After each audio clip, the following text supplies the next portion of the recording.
Bonjour, bienvenue à la rédaction LNC. Je suis ravi d'être en compagnie de Gianmaria Peroncin. Bonjour, merci de m'avoir accueilli ici. Gianmaria, tu es président de l'association des utilisateurs SAP, l'UESF. SAP francophone. Francophone. Bref, c'est pour francophone. Alors, c'est quoi la mission de l'UESF aujourd'hui? Alors, notre mission, si je l'utilise que deux mots, c'est protéger et servir. Nous voudrions être capables de protéger nos adhérents tout en les servant et faire en sorte qu'ils soient capables que nous soyons capables de porter leur voix vis-à-vis de l'éditeur et faire en sorte donc que les deux éléments de cet écosystème qui sont l'éditeur et les clients puissent ensemble collaborer et mieux avancer. Alors, 450 entreprises, donc oui. 75% du CAC 40, oui. je crois. C'est quand même une masse d'entreprises assez intéressante. Oui. Donc, vous avez une convention qui va se réunir prochainement au mois d'octobre. Le 10 et 11 octobre à Lyon, on attend 1500 délégués. D'accord, donc l'événement majeur de l'écosystème SAP. Ah oui, bien évidemment. En France, c'est ça. C'est ça, donc porté par votre association, ce qui est original. Ouais. Exactement. Nous sommes autonomes et indépendants dans cette capacité de créer cet événement. Alors, il y a un fil rouge sur cet événement qui va être la transformation numérique. Exactement. La donnée au cœur de nos usages, c'est ça notre fil rouge, mais évidemment, c'est la transformation numérique dont on veut parler. Qu'est-ce que c'est la transformation numérique? Aujourd'hui, on se rend compte que les entreprises sont en train d'évoluer et il faut surtout faire en sorte de voir que la transformation numérique n'est pas simplement une mode, n'est pas un mot fashion qu'on pourrait utiliser, c'est vraiment la capacité de transformer notre quotidien, de passer dans un monde beaucoup plus collaboratif parce que c'est dans l'esprit d'équipe qu'on peut faire sortir les valeurs que nous avons en chacun de nous-mêmes et en les mettant ensemble, cela contribue à créer de la valeur pour l'écosystème et pour l'entreprise dans laquelle nous sommes. Oui, en préparant une notion auquel tu étais très attaché, c'est l'humain au centre, oui, tout à fait. Améliorer son quotidien. Évidemment, l'humain nous voulons faire en sorte que l'homme, la femme, l'être humain ne soit pas annihilé par cette transformation numérique. L'homme et l'être humain est au centre, il doit être celui qui permet de dire « Ok, je vais dans cette direction plutôt que dans une autre », il ne doit pas la subir. C'est la valeur humaine qui crée le monde de demain. Et donc, c'est ça qu'il faut mettre en avant, que ce soit pour notre quotidien, mais que ce soit aussi pour nos entreprises. Alors, ne pas subir, c'est aussi un élément important de la motivation de l'UESF oui, par tout à rapport à l'éditeur. Alors, c'est quoi les gros chantiers? On a beaucoup parlé du licensing en préparant cette émission. Alors, aujourd'hui, on se rend compte que le licensing est quand même quelque chose d'un problème très important pour nos entreprises. Je ne peux pas me permettre d'avoir un ROI qui est complètement dynamité parce qu'à un moment donné, il y a un licensing qui n'est pas clair. Donc le modèle de licensing qui s'appelle annoncé le 10 avril avait au moins le mérite d'essayer de répondre à cette question. Comment je fais en sorte qu'il soit clair, que le ROI puisse être basé sur des conditions claires et transparentes de licensing. Évidemment, le modèle qui est sorti le 10 avril, qui était un modèle sur lequel nous avons donné des feedbacks à SAP en amont, mais qui a été construit uniquement par SAP, comment on fait en sorte que les entreprises puissent le vivre au mieux? Si je dois changer de modèle, il faut que ce soit parce que j'y vois un intérêt, moi, en tant qu'entreprise. Mais il est évident qu'il y a encore des axes d'amélioration et sur lesquels nous travaillons encore là avec SAP pour faire en sorte que ces améliorations puissent être mises en avant, puissent être développées et puissent finalement répondre aux attentes du client. Le client veut avoir une relation saine avec un fournisseur, pas une relation dans laquelle il se dit mon Dieu, qu'est-ce qu'il va m'arriver demain. Voilà. Alors ça, c'est un point important aussi sur l'évolution. Alors le propre d'un éditeur, c'est de développer des technologies, c'est d'amener des nouvelles fonctionnalités, c'est de développer des environnements. Donc ça, c'est un point sur lequel vous êtes aussi attaché. Il y a quand même le socle SAP est un socle qui n'est pas neutre, c'est structurant pour une entreprise. Donc là aussi, il y a des chantiers. On a beaucoup parlé d'ANA aussi et de cette logique de dire est-ce que c'est, comment on y arrive, pourquoi on amène ça dans les entreprises. Il y a un enjeu de décryptage de tout ça. Tout à fait. Alors, il y a un enjeu de décryptage parce que les entreprises aujourd'hui ne veulent pas aller sur une solution parce qu'il faut aller vers une solution. Elles veulent aller vers une solution parce que ça leur amène de la valeur. Ce n'est pas la peine de changer de solution pour changer de solution.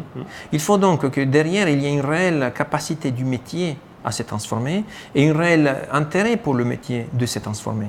La technologie est un levier pour pouvoir transformer une société, une entreprise, j'entends, vers une création de valeur qui doit être positive pour l'entreprise. Si je change de solution uniquement parce qu'il faut changer de solution, parfois je le fais pour obsolescence de la vieille solution, mais souvent ce n'est pas le cas. Donc aujourd'hui, par exemple, un des autres axes un peu criants qu'on a avec SAP, c'est comment je fais en sorte que les gens qui ne sont pas prêts à aller sur la nouvelle solution ne se sentent pas presque laissés pour compte. Et donc c'est là où on joue notre rôle d'influence. Ils payent une maintenance annuelle. Pourquoi? Quelle est la valeur pour payer cette maintenance? Et SAP, il faut qu'elle travaille là-dessus. Mais la bonne chose, c'est que SAP écoute. Est à l'écoute. Est à l'écoute.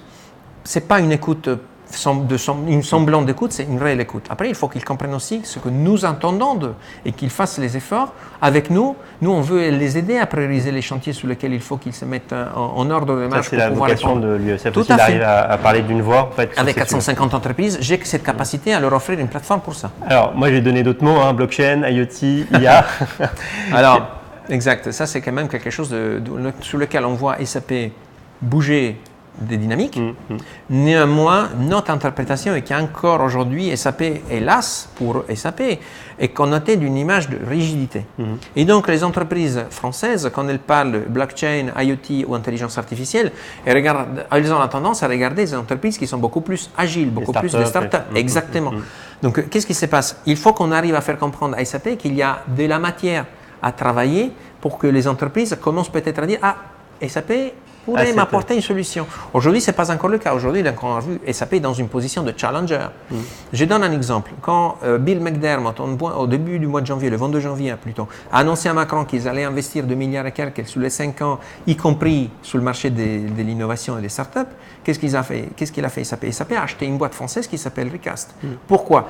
À mon avis, c'est parce que SAP voyait que cette entreprise de startup portait une solution qu'eux n'avaient pas chez eux. D'accord. Donc par contre, il y a un vrai message, il faut qu'on fasse monter un écosystème fort de start-up en même temps avec l'éditeur sur ces thématiques-là. Enfin, il y a quand même une logique de partager les pratiques autour de ça qui vous intéresse. Hein. Oui, alors surtout, il faut faire en sorte que le client qui est adhérent à l'USF, ou aussi le client SAP tout court, qui veut s'interfacer avec une entreprise solide qui est capable de fournir des services, ne se sente pas bloqué par une mère notion encore, excusez-moi, de licensing, ou qu'elle puisse savoir qu'en face, elle a un partenaire fiable avec qui elle veut travailler. Aujourd'hui, on se rend compte que la question de la confiance est importante. La confiance, elle s'est un peu érodée dans le passé. Il faut qu'avec SAP, on travaille pour leur passer les messages du pourquoi cette confiance est érodée et qu'est-ce qu'eux, ils peuvent nous proposer pour l'améliorer. Alors, Jean-Marie, cette rubrique, elle s'appelle Coup de boost. Il y a un coup de boost que tu voulais partager avec nous. Parce qu'effectivement, l'USF travaille beaucoup sur des livrables.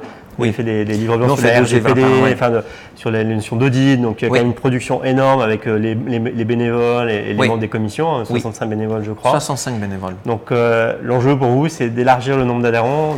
Oui, aujourd'hui, on compte 450 entreprises qui sont 75% du CAC 40, 66% du SBF 120, mais 450 entreprises, on considère que c'est rien par rapport à tous les clients qui existent en France. Et sur les pays francophones, oui. Et sur les pays francophones, effectivement. Nous, on pense qu'il y a plein de PME et de PMI dehors qui sont clients SAP, mais qui ne nous connaissent pas, ou qui ne nous connaissent pas assez, ou qui ne connaissent pas la valeur qu'on peut leur amener.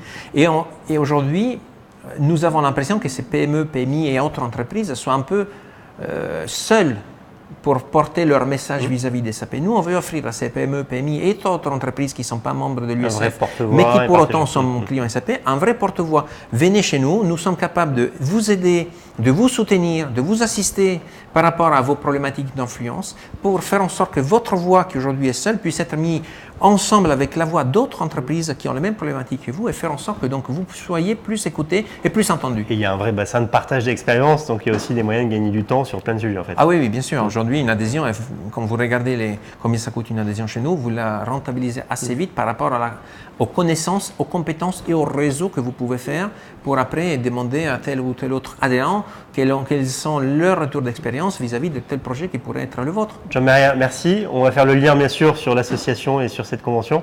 En tout cas, merci d'avoir accepté ce jeu et ce témoignage. C'est un honneur pour moi d'être ici et merci Sylvain de m'avoir donné cette possibilité, opportunité. À très bientôt. Au revoir. Au revoir.